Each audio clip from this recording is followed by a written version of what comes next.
I'm guessing you are a lot like me. You could use a little mental health break from all of this nonsense going on Capitol Hill and at the White House. And what better way to take a break from it than to focus on one of the best sports teams here in Washington, D.C., the Capitals. Hockey season began yesterday. Unfortunately, the Caps dropped their opener against the Blackhawks. But listen, that's nothing to be ashamed of. The Blackhawks are the best team in hockey. They won the Stanley Cup last year. The score was 6-4. The home opener is tomorrow at the Verizon Center. And joining us right now is, in my opinion, the greatest team owner in the NHL, Ted Leonsis. Thank you for joining us, Mr. Leonsis. Hey, how are you guys? And that was very nice of you. At least the traffic's a lot less. It'll be easy to get back and forth to games. Yeah, because of the government shutdown. See how you are? You're finding a rosy optimist. Absolutely. Well, how excited are you that your beloved Caps are back on the ice in Verizon Center tomorrow? Well, it's always great to welcome back the fans and see that big sea of red, and hopefully this will be a better season than last year. I thought last night's game was exciting. It went a little too long. I climbed into bed. It seemed later than usual with the big ceremony they had out there and the start time at 8 o'clock. But I think we'll have a very, very good season this year. I think we saw a lot of good things last night. And to start a season with 3 rookies in the lineup, that was an unusual set of circumstances last night. You know, you had a pretty good team last year. I mean, we happened to be with you when they clinched the division, and at the game. Yeah, I remember. That was a lot of fun. It was a lot of fun. Yeah. It was a great night, and you commented about how loud the crowd was. But you know what? What have you done since then to build upon the success you had last season?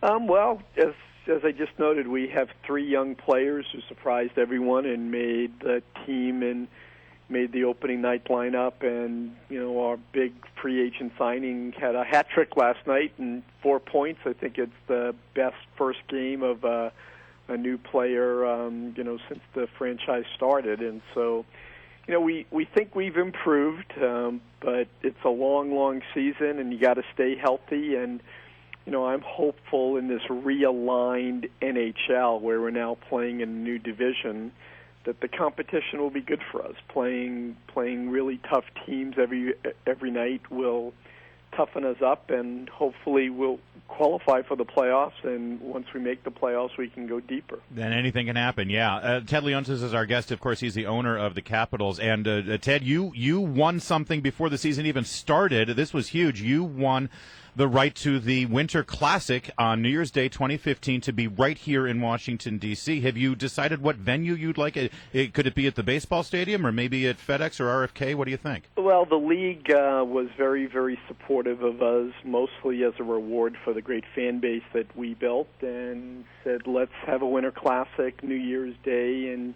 January of 2015. They'll now go and canvass, all of the venues. And certainly we want it in D.C. We want to support our fan base. We're here in D.C., and we're fortunate. There's lots of great venues for the league to choose, and, I'm hoping that will get decided in the next couple of months, although, right now our focus should be on the season and tomorrow night's opener, not New Year's Day in 2015. I just watched, you were talking about the shutdown. I was watching on television the vets who came into town and went to the World War II Memorial, and that was a very touching moment for me personally. My father passed away a couple of years ago at 95 years old, and he was a World War II vet.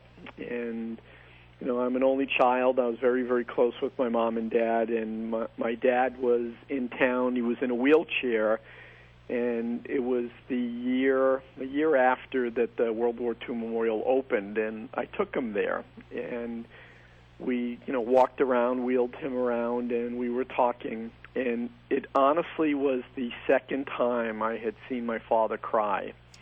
The first time was when my mom passed away, and then when he was there, because it brought back all of those memories, and to think that would have been closed to vets who had never had the opportunity to come back. And, it really was a great move to just be able to say, hey, I fought in Germany, I fought in Europe, I landed in Normandy, I can certainly go and see the memorial that the country has built to pay homage to the veterans. And I just thought it was a uniquely American moment where it was, we don't care what some bureaucrats have said and done. Well, right. We're going to go and experience that. Well, and given that, listen, Ted Leonsis, you're a chief executive officer. You have to run multiple organizations, and you have to negotiate things. You don't always get your way. When you look at what's going on right now in Washington, I mean, imagine you were the chief executive, you were sitting in the White House,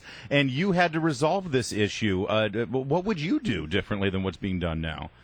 Well, I do think that there are times where a chief executive has to make unpopular decisions and has to override kind of the warring factions. And right now we're sending a message that we're not in control of our economy, of our politics, of our infrastructure, and that is just bad for business. The stock market reacts the way our allies react to us. It really is making us look small and ineffective on a world stage at a time where, frankly, the world looks to us for leadership. And, it reminds me of this terrible editorial that President Putin wrote when he said, "You're not an exceptional people."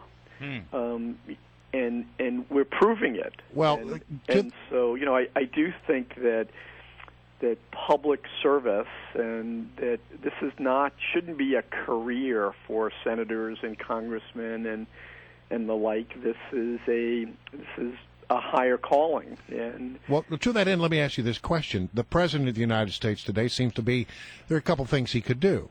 He could get into his limo. He could go 16 blocks up to the Capitol, have a conversation with the Republicans, see if there's any way to resolve the deadlock. Or he's going to, what he probably will do today, what he's scheduled to do today, is actually get into his limo and go to Rockville and hold an event where he pounds the table and tries to make political hay out of the situation. Which would you do were you the President of the United States? Well, it's hard to speak for the President of the United States. There's a great book that's just been published that focuses on Tip O'Neill and President Reagan, and it really centers on the great working relationship that the country had because the two leaders really were in business together. They really said that that the act of compromise for the good of the nation really was why they were put in office.